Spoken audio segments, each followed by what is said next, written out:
नमस्कार। रामायण से लेके महाभारत तक कई प्राचीन ग्रंथों में ना कुछ रहस्यमयी दिव्य शक्तियों का जिक्र मिलता है। इन्हें कहते हैं यक्षिणी। पर ये हैं कौन और इनके रहस्य क्या हैं? तो चलिए आज इन्हीं शक्तिशाली यक्षिणियों की कथा को समझते हैं। तो सवाल ये उठता है कि आखिर ये यक्षिणी हैं कौन? मतलब वे इतनी शक्तिशाली कैसे बन गईं? और तंत्र साधना में उनका इतना ज़्यादा महत्व क्यों है? आइए इन्हीं सवालों के जवाब खोजते हैं। तो देखिए, इस पूरी कहानी को हम 5 हिस्सों में समझेंगे। सबसे पहले ये रहस्यमयी शक्तियां हैं कौन, फिर इनकी उत्पत्ति की 2 अलग-अलग कहानियों पर नजर डालेंगे। उसके बाद उस श्राप की बात करेंगे जिसने इनके भाग्य को इंसानों से जोड़ दिया।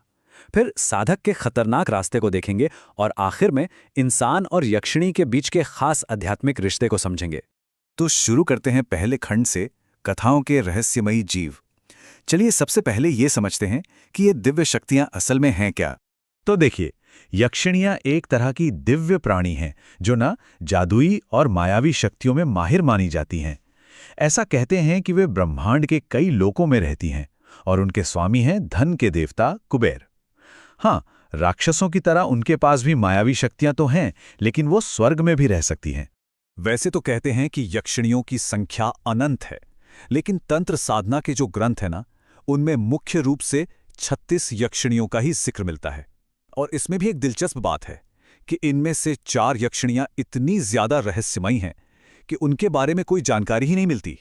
कहा जाता है कि यक्षिणी साधना से जो वरदान मिलते हैं वो बहुत शक्तिशाली होते हैं, जैसे कि धन, सफलता, समृद्धि, सब कुछ। वे शत्रुओं से रक्षा भी करती हैं, संतान सुख भी देती हैं और सौभाग्य भी, मतलब साधक की लगभग हर इच्छा पूरी कर सकती हैं। और हाँ, इनका जिक्र सिर्फ हिंदू धर्म में नहीं बल्कि जैन और बौद्ध परंपराओं में भी देखने को मिलता है। अब आते हैं दूसरे खंड पर, उत्पत्ति की 2 कथाएं। सवाल यह है कि इन शक्तियों का जन्म हुआ कैसे। देखिए, इनकी उत्पत्ति की ना 2 बिल्कुल अलग अलग कहानियां हैं और यही कहानियां इनके दोहरे स्वभाव को भी बताती हैं। तो इनकी उत्पत्ति की 2 मुख्य कहानियां हैं। पहली कहानी के हिसाब से ब्रह्मा जी ने सृष्टि की रक्षा के लिए कुछ प्राणियों को बनाया। इनमें से जिन्होंने रक्षामाम यानी रक्षा करने का वचन दिया वे राक्षस कहलाए, और जिन्होंने यक्षामाम यानी वृद्धि करने का वचन दिया वे यक्ष बने। और दूसरी कहानी वो ये है कि इनकी उत्पत्ति देवी पार्वती के पसीने से हुई। ये तब हुआ जब कामदेव ने उन पर इच्छा का बाण चलाया था। इससे वे तीव्र भावना और अपार शक्ति से भर गईं। चलिए अब तीसरे खंड पर चलते हैं, इच्छा से जन्मा श्राप। ये जो दूसरी कहानी है ना, ये एक श्राप से जुड़ी है। एक ऐसा पल जिसने इनके भाग्य को हमेशा हमेशा के लिए इंसानों से जोड़ दिया। कहानी कुछ यूं है कि एक बहुत शक्तिशाली असुर था जिसका वध सिर्फ भगवान शिव की संतान ही कर सकती थी। लेकिन उस वक्त शिव तो हिमालय पर गहरी तपस्या में लीन थे, तो अब करें क्या? इसलिए देवताओं ने उनकी तपस्या भंग करने के लिए कामदेव को भेजा।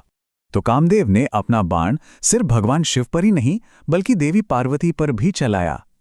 और इसका मकसद ये था कि देवी पार्वती के मन में भगवान शिव को पति के रूप में पाने की जो इच्छा थी वो और भी ज्यादा तीव्र हो जाए।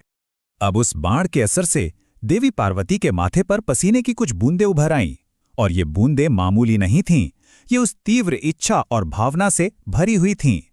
उन्होंने उन बूंदों को पोंछा और जमीन पर फेंक दिया, और वो बूंदें पूरे ब्रह्मांड में फैल गईं। और उन्हीं बूंदों से शक्तिशाली यक्षिणियों का जन्म हुआ। लेकिन क्योंकि उनका जन्म इच्छा से हुआ था, उन्हें एक श्राप मिला। श्राप ये था कि वे तब तक देवतुल्य पद हासिल नहीं कर सकतीं जब तक कि कोई इंसान, कोई साधक साधना के जरिए उन्हें मुक्त ना कर दे। और यहीं से शुरू होता है हमारा चौथा खंड, साधक का खतरनाक मार्ग। ये श्राप ही असल में उस रिश्ते की नींव है जो एक साधक और यक्षिणी के बीच बनता है। एक ऐसा रास्ता जो इनामों से तो भरा है पर खतरों से भी खाली नहीं है। सोचिए, अगर कोई साधक इस साधना में सफल हो जाए तो उसे जो इनाम मिलते हैं वो कमाल के हैं। दुनिया की कोई भी इच्छा पूरी हो सकती है, बेशुमार दौलत मिल सकती है, हर तरह के खतरे से सुरक्षा मिलती है, और तो और अलौकिक शक्तियां भी हासिल हो सकती हैं। लेकिन जैसा मैंने कहा, ये रास्ता खतरों से भरा है। सबसे पहली बात, इसके लिए एक अनुभवी गुरु का मार्गदर्शन बेहद जरूरी है। ये नए लोगों के लिए बिल्कुल नहीं है।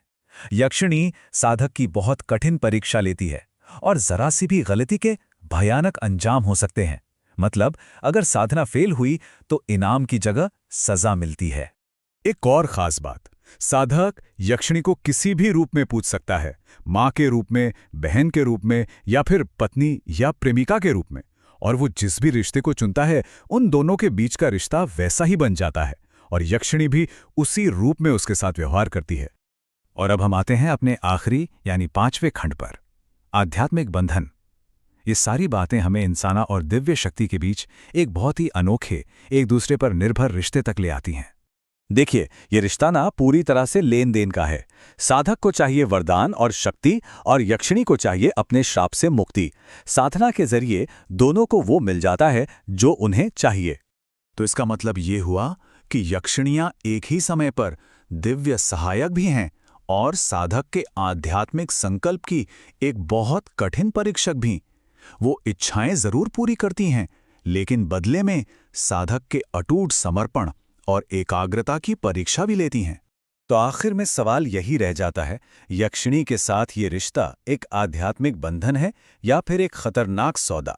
ये एक ऐसा सवाल है जो इस प्राचीन और रहस्यमयी परंपरा के बिल्कुल केंद्र में है और सोचने के लिए एक गहरा प्रश्न छोड़ जाता है।